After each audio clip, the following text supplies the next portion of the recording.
আসসালামু আলাইকুম রহমতুল্লাহি ওয়া বারাকাতুহু। আমার সম্মানিত প্রিয় মুসলিম ভাই ও বোন, সবাই কেমন আছেন? আশা করি আল্লাহ তাআলার অশেষ রহমতে আপনারা ভালো আছেন এবং সুস্থ আছেন। তো আমার প্রিয় ভাই ও বোন, আজকে আপনাদেরকে আমাদের হযরত মুহাম্মদ সাল্লাল্লাহু আলাইহি ওয়াসাল্লামের ছোট্ট একটা হাদিস বলবো। তো আমার প্রিয় ভাই ও বোন, সবাই মনোযোগ দিয়ে শুনবেন, আর ভিডিওটা যদি ভালো লেগে থাকে অবশ্যই শেয়ার করে দিবেন। তো আমার প্রিয় ভাই ও বোন, আমি শুরু করলাম। মাল্লাম ইয়াসআলিল্লাহ ইয়াগদাব আলাই। হাদিস শরীফের অর্থ, যে ব্যক্তি আল্লাহ তাআলা নিকট দোয়া করে না, আল্লাহ তাআলা তাহার উপর রাগান্বিত হন।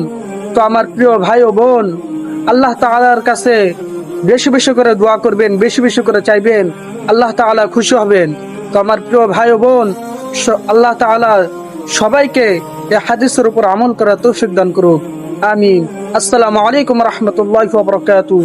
আর এই ছোট্ট ভাইয়ের পাশে থাকবেন, আপনাদের ভালোবাসা এবং সাপোর্ট পাইলে ইনশাল্লাহ অনেক দূরে গিয়ে যাব। ধন্যবাদ।